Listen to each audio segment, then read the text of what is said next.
श्रीमद् भागवत महापुराण के महात्म्य का प्रथम श्लोक। सच्चिदानंदरूपाय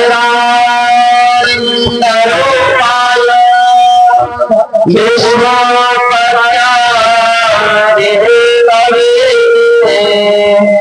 तावत्रय विनाशाय श्रीकृष्णाय वयं नमः। भगवान के दिव्य नाम, भगवान के गुण और भगवान के रूप अर्थात मानो तो संपूर्ण श्रीमद् भागवत महापुराण का सार इसी श्लोक में लिख दिया व्यास जी। कहते हैं कि सच्चिदानंद रूपाय, यह जो हम ढूंढते हैं कि भगवान भगवान भगवान, तो यह भगवान कैसे है? तो कहते हैं कि सच्चिदानंद रूपाय, उनका रूप कैसा है? तो सच्चिदानंद रूपाय, यह सच्चिदानंद क्या है? तो कहते हैं सत चित और आनंद का जहां सम्मिश्रण हो वही सच्चिदानंद है। तो सत्य क्या है? तो गीता में कहे हैं न सतो विद्यते भावो न अभावो विद्यते सतः उभयोरपि दृष्टं तस्मयोर्दर्शिः।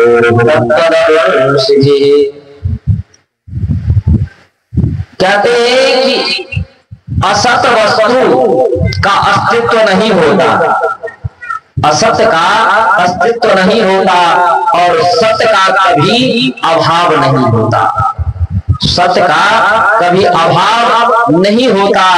इसलिए सत्य वह है क्या? तो भगवान जब गर्भ में पड़ रहे होते हैं तो सभी देवताओं मिलकर भगवान का वंदना करते हैं, प्रार्थना करते हैं। सत्यव्रतम सत्यपरम सत्यम सत्यस्य योनिं निहितं च सत्ये सत्यस्य सत्यामृत सत्यनेत्रं सत्यात्मं त्वां शरणं प्रपन्नाः। कि हे भगवान, सत्य जिनका व्रत हो, जो सत्य परायण हो, तीनों काल में जो सत्य हो, जो सत्य स्वरूप हो, भगवान की कैसी छवि सत्य। तो वह सत्य क्या? तो जो सत्य स्वरूप है तथा सत्य और चित्त, भगवान की जो रूप है सत्य चित्त और आनंद, सतघन चित्त घन आनंद घन, ऐसे भगवान जिनका सत्य रूप हो, जिस पदार्थ को विषय करने की बुद्धि, कोई पदार्थ है और उसमें विषय करने वाली बुद्धि नहीं, वह पदार्थ सत हो और जिसका विषय करने वाली बुद्धि बदलती हो वह असत्य है। इसलिए इस संसार इस प्रकार सत्य और असत्य का विषय बुद्धि के अधीन है। सत्य और असत्य क्या है, इसका विचार आप कैसे कर पाए? तो इसके लिए बुद्धि की आवश्यकता हो। इसलिए सत्य और असत्य की विचार यह बुद्धि के अधीन है। इसीलिए बुद्धि चाहिए सत्य को समझने के लिए। तो इसीलिए चित्त घर भगवान है और चित्त का मतलब होता है ज्ञान हाँ, भगवान तो सत्य है, सत्य ब्रह्म सत्य परम गुरु सत्यम। लेकिन इस सत्य को समझने के लिए, सत्य और असत्य में भेद करने के लिए बुद्धि की आवश्यकता होती है। और यह बुद्धि क्या है? तो भगवान चिरधन है। बुद्धि कहां से आएगी? तो जब आप में ज्ञान का प्रकाश पुंज जलेगा, और वह प्रकाश पुंज कौन है? तो चिरधन हमारे भगवान कन्हैया,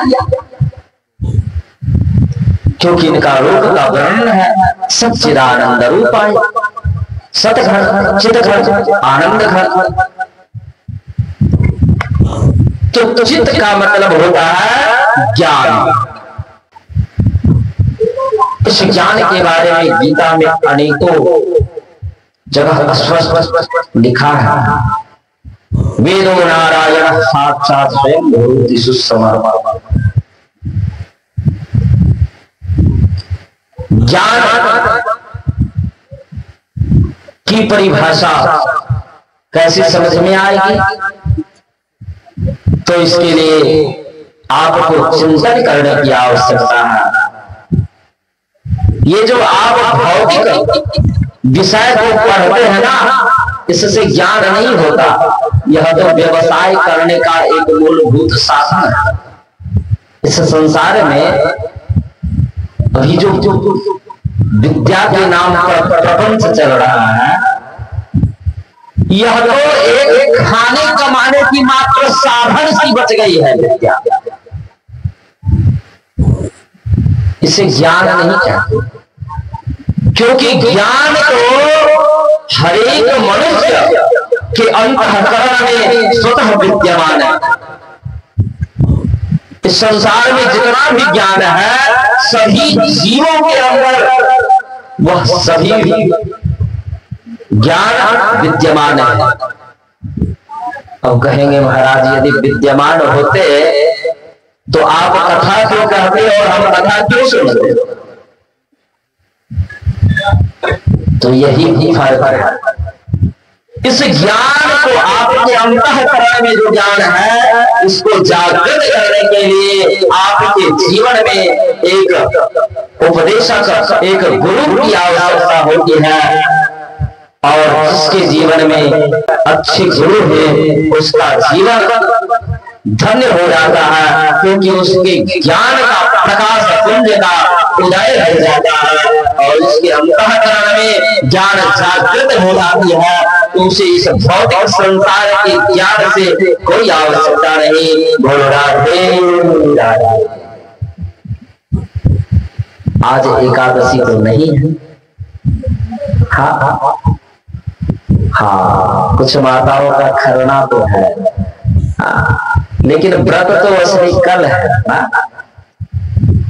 आज तो रात में थोड़ी ही सही, लेकिन जाएगा। कल से परीक्षा प्रारंभ है। तो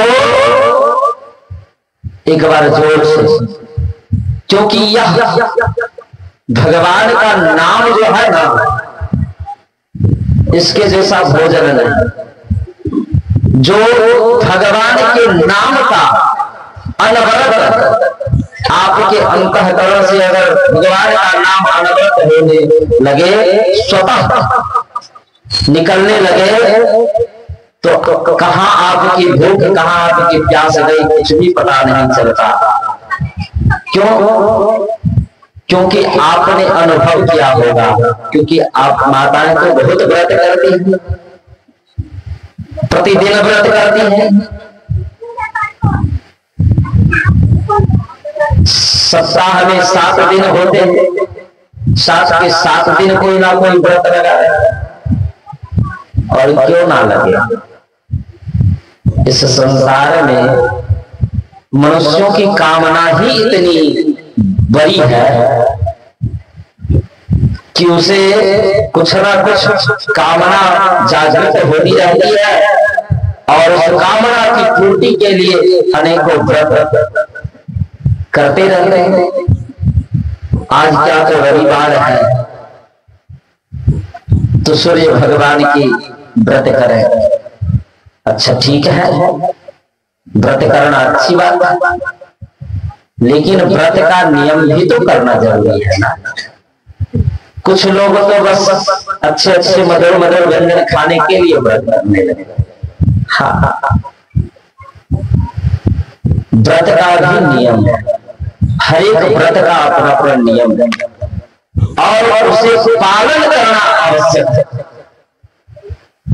तभी व्रत का फल मिलता है। और नियम का पालन नहीं करेंगे तो क्या होगा? आज रविवार का व्रत कर रहे हैं, कल कोई आके कहेगा अरे इतने दिन से रविवार का व्रत कर रहे हो, कुछ मिला क्या? सोमवार का व्रत करो। क्यों? तो भोलेनाथ का व्रत है, बड़े और दानी है, तुरंत कृपा करते हैं। आपने 16 सोमवार की व्रत चालू कर दिया,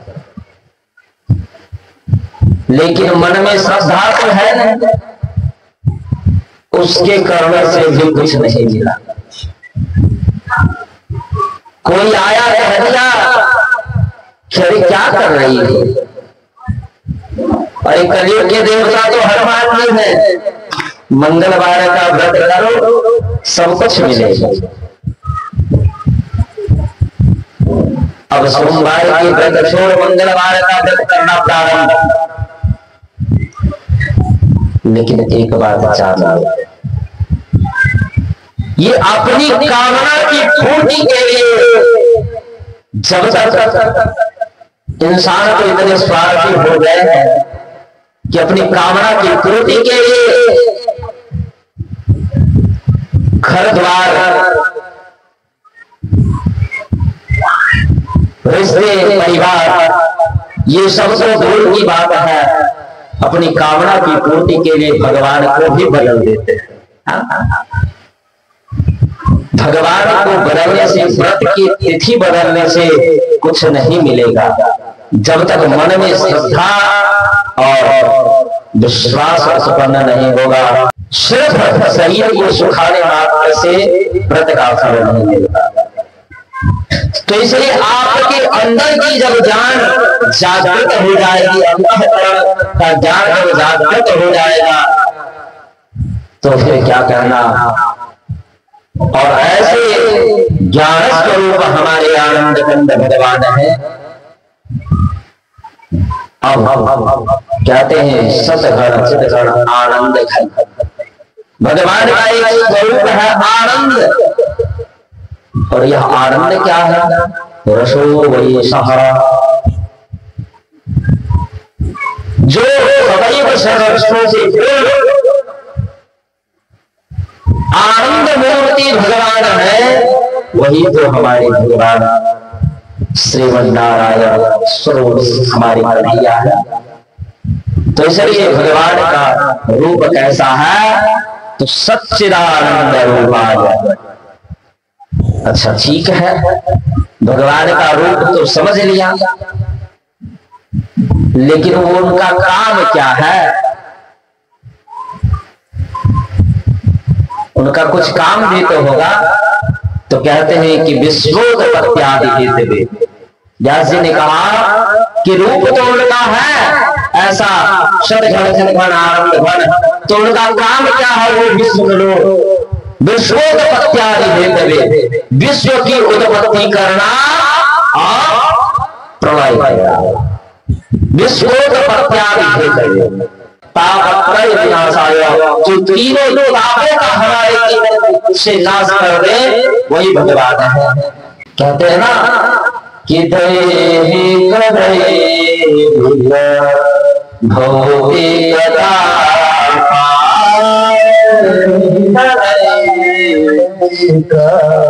भौतिकता भौतिकता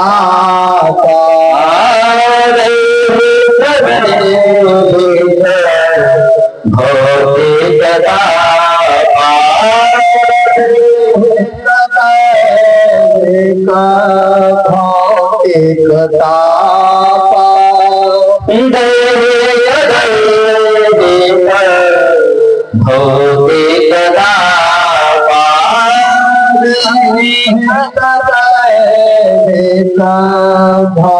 भौतिकता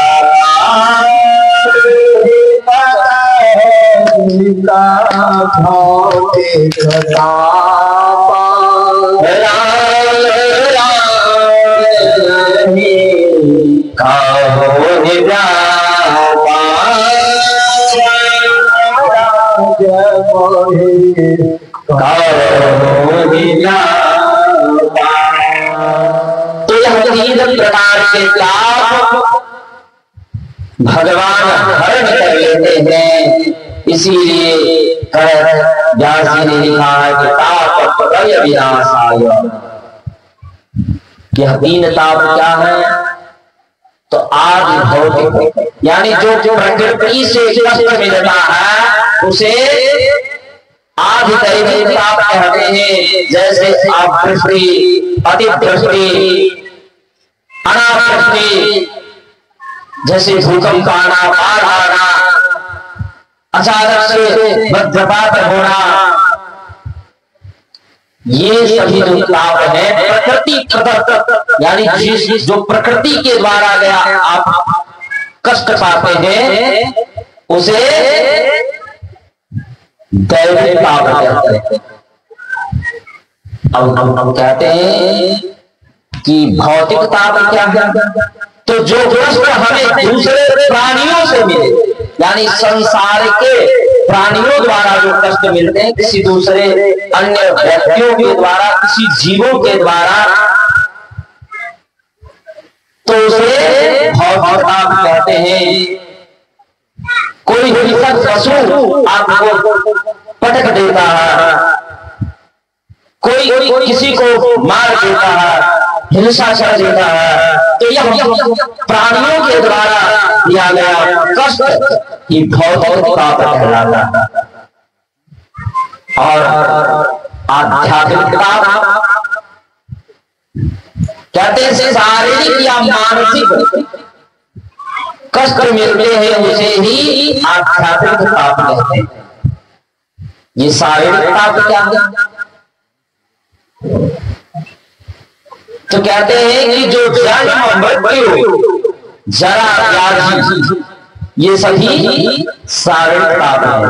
क्योंकि जन्म इस शरीर का होता है, मृत्यु इस शरीर का होता है, जरा, पीड़ा, रोग, कष्ट, दुख यह शरीर को होता है, शरीर को ही होता है। तो शारीरिक ताप से कहते हैं जन्म, मृत्यु, जरा, व्याधि। आध्यात्मिक ताप के दो भेद ऐसे समझते कि एक शारीरिक और दूसरा मानसिक। तो इस शरीर की जन्म, मृत्यु, रोग, कष्ट, दुख लगे रहते हैं। और मानसिक ताप क्या है? तो शोक, चिंता, विलाप, अशांति, ये सभी मानसिक ताप कहलाते हैं। क्योंकि दुःखालयम् अशाश्वतम्, यह संसार जो है ना, ये दुखों का घर है। दुःखालयम् अशाश्वतम्, और दुख अशाश्वत है। इसलिए जब तक आप दुख की निवृत्ति पाने की चेष्टा करेंगे तब तक आपको सुख की प्राप्ति नहीं होगी। आप दुखों की निवृत्ति क्यों चाहते हैं? क्योंकि सुख की कामना होती है, और वह सुख सभी को ढूंढना तो आवश्यक है, परंतु तरीका गलत है, क्योंकि आप सुख कहां ढूंढते हैं? तो आप सुख ढूंढते हैं संसार में, जो कि कभी नहीं मिले, क्योंकि सुख इस संसार में है ही नहीं, क्योंकि इसका नाम ही है दुखालय। जहां दुख ही दुख हो, जहां दुख का आना और जाना लगा रहे, कहेंगे कि सभी दुखी हैं क्या? तो हाँ, सुख किसी के जीवन में आता है, लेकिन अल्पकाल के लिए आता है, फिर चला जाता है और वो दुखी हो जाता है। लेकिन सुख तो हरि के चरणों में मिलता है, क्योंकि कोई मन दुखी, कोई मन दुखी, कोई धन बिना रहत उदास, थोड़ा थोड़ा सब दुखी, सुखी कृष्ण के दास।